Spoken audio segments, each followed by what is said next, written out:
Estamos en los estudios de BES TV en esos instantes con Luis Tapia, quien es presidente de 5 Reformas, además integrante del Partido Político Nacional Sí Creo. Luis Tapia, buenos días. ¿Cómo está, Pedro? Muchas gracias por la invitación. Gracias por estar con nosotros en estos momentos. Antes de hablar de 5 Reformas, la reforma que plantean ustedes para el país, ¿cuál es su sensación con lo que está sucediendo con esta crisis interminable desde el 2016? Es correcto, desde el 2016 ya nosotros estamos advirtiendo la necesidad de hacer reformas en el Perú, porque era muy inestable desde el momento en que asumió Pedro Pablo Kuczynski con una mayoría de 74 de parte del fujimorismo, y no había ninguna conversación puente que pudieran armonizar agendas, de manera de que ya se veía venir el parte de la crisis del sistema. Nosotros denominamos al sistema estatista, y su crisis da inestabilidad política, y una de esas es la que tú has mencionado, ¿no? Correctamente. Claro, y una crisis que lamentablemente se va extendiendo cada vez más, y aún una crisis que podría extenderse por los próximos 5 años debido a la fragmentación del voto que va a haber sin duda alguna en el próximo proceso electoral. ¿Y por qué mencionamos que la crisis podría extenderse? Debido a que la fragmentación del voto hará que quienes lleguen a segunda vuelta pasen con escasa legitimidad. Tendrán la legalidad del voto, pero la legitimidad social no la van a tener. Y aplicando aritmética simple, si alguien pasa a segunda vuelta, como se estima, con 15%, quiere decir que el 85% no lo quiere. O sea, ¿quién podría gobernar con un 85% en su contra? Y añadiendo algo, que el voto nulo, el voto blanco y la ausencia de la gente a votar suma más del primer ganador de las últimas elecciones en primera vuelta. O sea, son 3 millones de personas que han decidido decir, no me gusta los candidatos que me han puesto sobre la mesa. Eso es una lectura política que no lo quieren reconocer los principales actores del país, pero es un mensaje muy fuerte, porque además de que ha ganado una persona con poca votación, tienes a 3 millones de personas que le ha dicho al que ha ganado por 2 millones, ¿sabes qué? No me gusta tu plan de gobierno. Claro, Keiko Fujimori pasó a segunda vuelta con el 87% en contra, si no ha sido el 88% en contra. Pedro Castillo pasó a segunda vuelta con el 81% en contra. Y ahí tenemos la consecuencia de esta crisis y con el gobierno que finalmente hemos heredado con Dina Boluarte en estos momentos. Y allí entra el tema de reformas. ¿Qué plantea 5 Reformas? Planteamos la principal, la reforma política, que consiste en la reducción de las funciones, no solamente ministerios, porque ahí hay una confusión que hay que aclarar. Una cosa es ministerio, que significa yo agrupo de 3, 4 que están a 1, pero las funciones significa que lo que estamos tratando de impulsar desde el Movimiento 5 Reforma a través del partido Sí Creo es que las funciones tienen que ser trasladadas, muchas de ellas, al sector privado. Y eso no es fusión de ministerio, eso simplemente está sustituyendo lo que ahora está en manos del Estado, pasando a la hora que es manos privadas. Es un cambio cualitativo enorme, que es lo que creemos que el Perú necesita. Y eso podría ser, por ejemplo, las funciones que ahorita están es economía. Nosotros no consideramos que debe haber Ministerio de Economía, sino Ministerio de Hacienda, que es distinto. Pero ¿cómo se combinaría la función privada en el tema económico? Muy simple. Haces una reforma política por el lado del sistema judicial, lo estabilizas bien, depuras toda la corrupción que hay dentro y luego trasladas las funciones privadas, del Estado a las privadas. ¿Para qué? Para que en caso de fraude, engaño, estafa, abusos de empresas contra trabajadores, trabajadores contra empresas, vayan al Poder Judicial y accionen directamente para que sean defendidos sus derechos de quienes están lastimados, ¿no? Entonces eso es algo cualitativamente diferente, porque el papel que está haciendo eso son las reguladoras. O Sinarmin, o Citel, Indecop y todo eso. Dentro de lo que significa el manejo privado, una especie de Estado corporativo, en lo que plantean. No Estado corporativo. Definitivamente lo que estamos haciendo es separar lo que está ahorita deformado. Ahorita el sector privado y el sector están mezclados por la economía social de mercado, que está en el artículo 58, y eso hay que separarlo. O sea, separar significa cada cosa en su lugar. O sea, por ejemplo, lo que es el orden económico se maneja por una entidad llamada mercado, y lo que es el orden político se maneja por el gobierno. Y lo que tenemos que hacer es simplemente vincularlos en el tema normativo en la defensa de 3 derechos: vida, libertad y propiedad privada. Ese es el vínculo de ambos. O sea, quiero asegurar que el privado haga su tarea de inversión, generación de empleos, pero dentro del marco de la defensa de los derechos a la vida, libertad y propiedad. ¿Y eso no existe?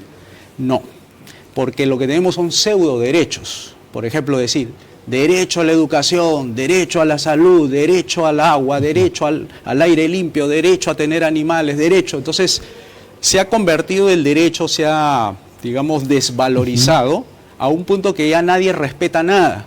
Entonces ya el derecho a la vida está en un plano que es incluso inferior a la discusión política, cuando se dedican pues a discutir temas de Rolex. Pero eso no termina siendo más un aspecto de aplicación de la Constitución por parte de las personas que de la misma Carta Magna. Porque, por ejemplo, si hablamos de los derechos y lo que implica la calidad humana de quien va a aplicar la Constitución, el artículo en la que se considera que el presupuesto de educación tiene que alcanzar el 6% del PBI por reforma constitucional, por artículo constitucional, no se cumple. O sea, ahí está, el artículo de la Constitución está, la educación debe tener un presupuesto del 6% del PBI, pero no se cumple. O sea, ahí no es un tema ya de ley, no es un tema de texto, es un tema de aplicación. Eso no es un tema, lo que usted plantea no es un tema más de calidad humana o calidad técnica del operador público que de norma. No, tú has planteado muy bien lo que acabas de decir. Solamente yo le agregaría lo siguiente, que esa imposibilidad de cumplir con esos requisitos del 6% se debe a que el Estado no es un buen administrador de recursos. Solamente lo hace bien, ¿sabes dónde? En 3 áreas: justicia, seguridad y obras públicas. Cuando fue creados los estados, fueron creados para ese propósito, no para administrar tu dinero, mi bolsillo, controlar precios, crear empresas estatales, que eso ya es una deformación. Y eso es lo que ha dado el incumplimiento de lo que tú bien has señalado, el 6%. No lo va a poder cumplir. Somos un país pobre, además tenemos malos servicios públicos, la salud, la educación está por los suelos. Entonces eso no es un tema de calidad humana, es un tema del sistema. El sistema está mal diseñado. Por eso tenemos 5 presidentes creyendo de que cada presidente que va a venir va a mejorar la cosa, y lo que vemos es que ha empeorado el sistema. Entonces no es un tema de personas. Eso creo que hay que decirle a tu público, que lo que venga el 2026 no va a cambiar nada a menos que se hagan reformas, porque el sistema hace que el presidente fracase. Dina Boluarte fracasa. ¿Por qué? Porque está secuestrada por leyes malas. Esas leyes hay que cambiarlas. Ya, ¿cómo podría acabar esta reforma en el tema económico de que se maneje por manos privadas el tema de corrupción? Fácil. Separas toda la discrecionalidad política sobre el sector privado, porque el sector político tiene el poder para darte o no darte licencias, permisos o no. Entonces tú puedes extorsionar desde el Estado para decirle al privado: ¿me das el 10% de una obra o no te doy la posibilidad de que tú te puedas hacer rico? Y no solamente obras, servicios también. También. Por eso separamos a la economía de la política, para que no haya extorsión de parte del político. Y así la corrupción baja en niveles pues ya, digamos, mínimos, como hay en todas partes del mundo. Y nosotros queremos hacer ese trabajo de separar a través de la derogación de leyes malas. Ese es el problema central. Y hay que ir con un congresista, 1000 o unos 50, 60, para que eliminen esas leyes, ¿no? Ya. ¿Qué otras reformas plantean en 5 reformas? La reforma política, queda claro que hay que hacer reformas en el sistema judicial, disminuir el aparato del Estado para que la gente sea más libre en emprender. Y luego viene la económica, que va en paralelo. Y ahí lo que hacemos es abrir todos los mercados, privatizar empresas estatales y también hacer desregulación. O sea, muchas normas que no ayudan al emprendimiento, ¿no? Ya, privatizar empresas estatales, ¿cuáles son las que quedan? Son 109. ¿Ya? Haciendo cuentas, porque está Petroperú, está Sedapal, están las EPS a nivel regional, o sea, todas las empresas de agua y saneamiento, son como 35. Tenemos empresas, por ejemplo, cajas. Las cajas son como 11. Los municipios tienen empresas. Claro, ¿las cajas municipales? Sí, las cajas. ¿Privatizar también la caja municipal? Sí, es exacto. Si ahorita con el directorio que tiene, que es más o menos privado, le está dando más o menos un resultado, imagínate cuando sea totalmente privado, está mucho mejor y van a poder competir, ¿no? Dentro de 5 reformas plantean la privatización de Corpac, por ejemplo. Por supuesto, para que no tengamos estos controladores aéreos que cuando se le da la gana hacen bien las cosas y cuando no apaga las luces de la pista. ¿El Banco de la Nación también sería privatizado? También. ¿Y cuál sería la pretensión real de esas privatizaciones? Que nos hace regresar muchísimo al inicio de los 90 con Alberto Fujimori. Darle la posibilidad que la gente, tú y yo, ganemos más de lo que estamos ganando ahorita. Ahorita ganamos 1.700 promedio. En Qatar, que no hace todas las reformas, pero ha abierto los mercados, ganan $10.000 mensuales. Ahora, claro, nosotros podemos llegar a eso. Pero la realidad de Qatar, la riqueza de Qatar es completamente distinta a la nuestra. Pero no en las leyes que aplican. Las leyes son anglosajonas, es decir, refuerza el papel de los contratos, refuerza el papel del emprendimiento, da al mercado que haga su tarea, tiene a un Estado que le garantiza a los inversionistas que hagan bien su trabajo, defiende el Estado de Derecho. O sea, no es socialismo, no es planificación, no es la cortina de hierro, es todo lo contrario. Y entonces han emprendido y se han ido pues con esos niveles que podemos llegar, ¿no? Ya. ¿Cuánto y cómo favorecería, por ejemplo, a los peruanos la privatización? Bueno, de Corpac que bastante, creo que no generaría mayor rechazo por la forma como es que se comportan los controladores aéreos y los problemas que ha generado muchas veces. Pero el tema del Banco de la Nación, por ejemplo, ¿cómo esto podría beneficiar a los peruanos? Por la eficiencia en el cobro de las comisiones que los bancos hacen, por ejemplo, el manejo de tu cuenta, te descuentan un porcentaje ahí, y lo que está, o sea, promover esta libre competencia significa que el Estado ya no sea pues banquero, ¿no? Porque queremos sacarlo de la educación, queremos sacarlo de la salud, porque es muy mal administrador y más todavía en el Banco de la Nación, y esto va a significar que todo lo que se les pague a los empleados públicos van a ir a las cuentas privadas de los que ellos designen. Querrá hacer ¿Y no sería pernicioso entregarle todo el control del mercado a los privados? Porque para muchos la existencia de un jugador público estatal es estratégico para que de esa forma se pueda en cierto modo regular de forma indirecta el mercado.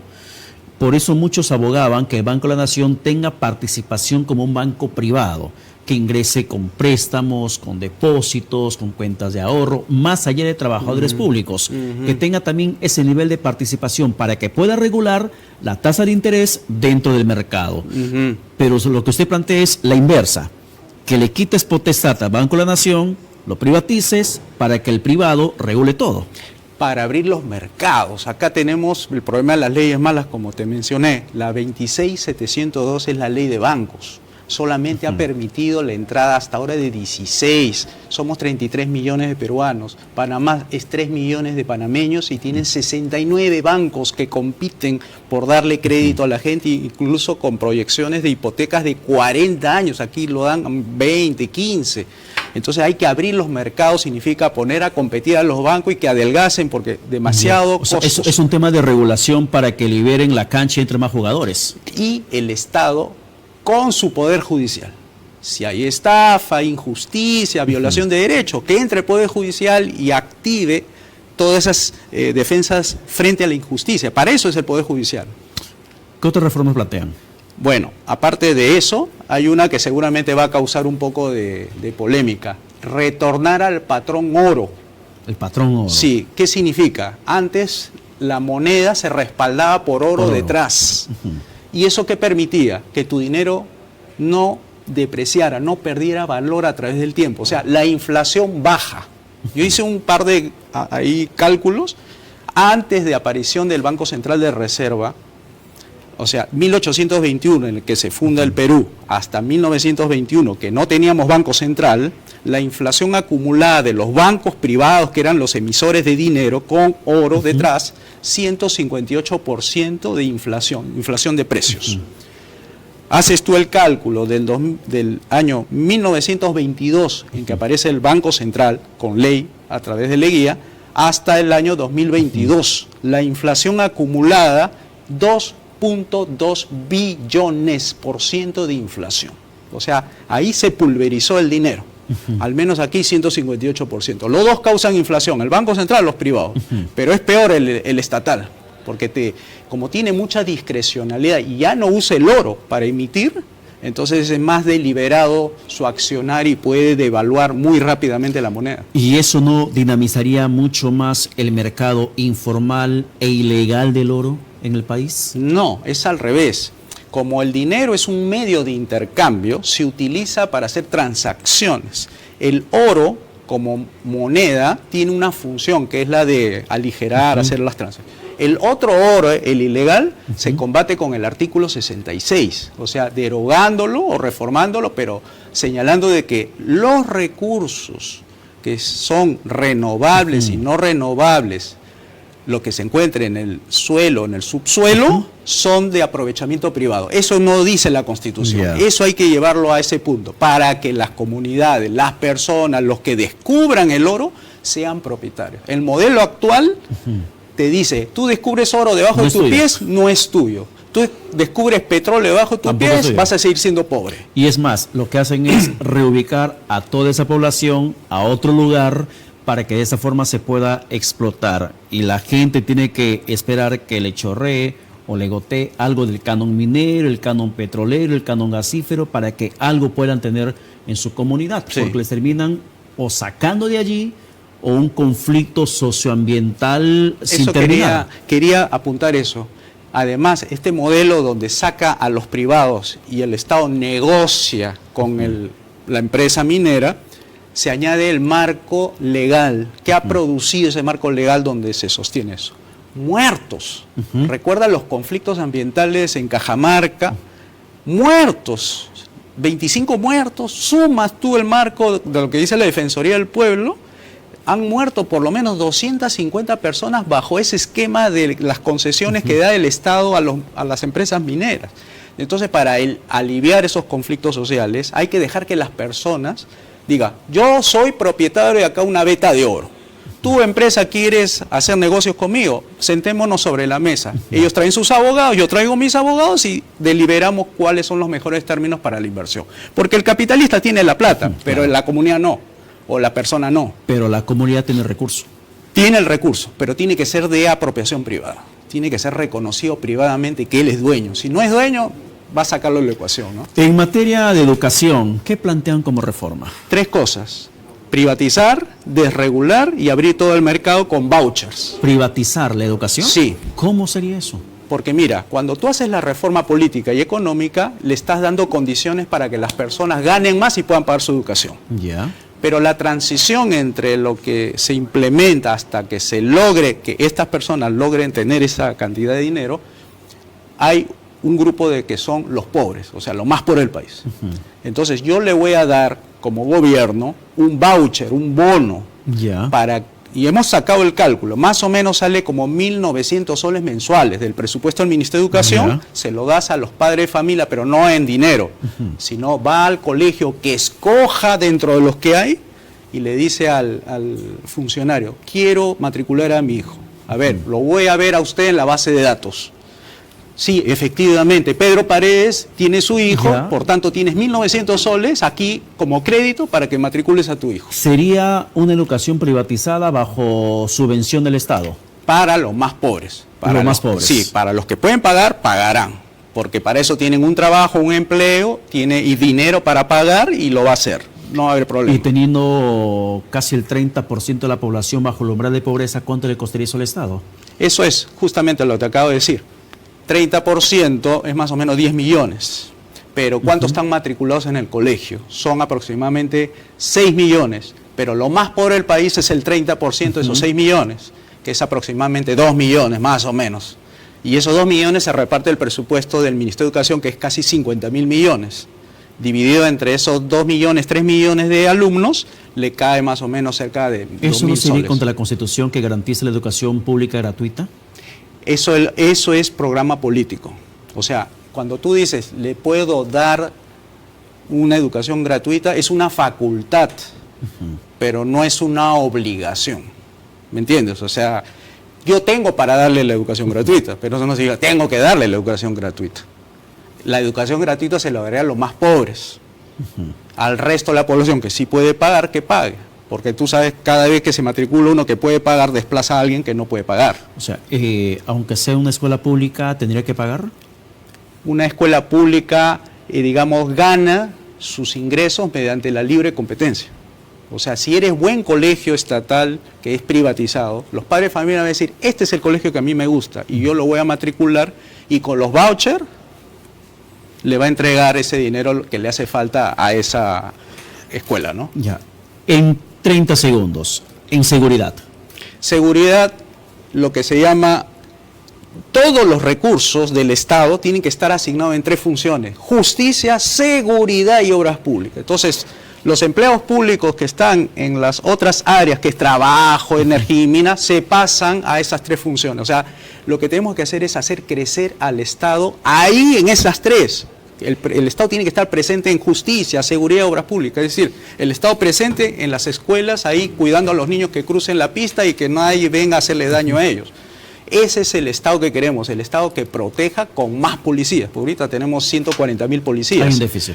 Hay que triplicarlo. Por eso decía, los recursos hay que concentrarlos más en esas 3 funciones. Bien, muchísimas gracias por ser Muchas gracias, Pedro, por la inteligente pregunta. Interesante la conversación. Ha sido Luis Tapia, del Movimiento 5 Reformas e integrante del partido Sí Creo, conversando con nosotros. Vamos a la pausa atrás.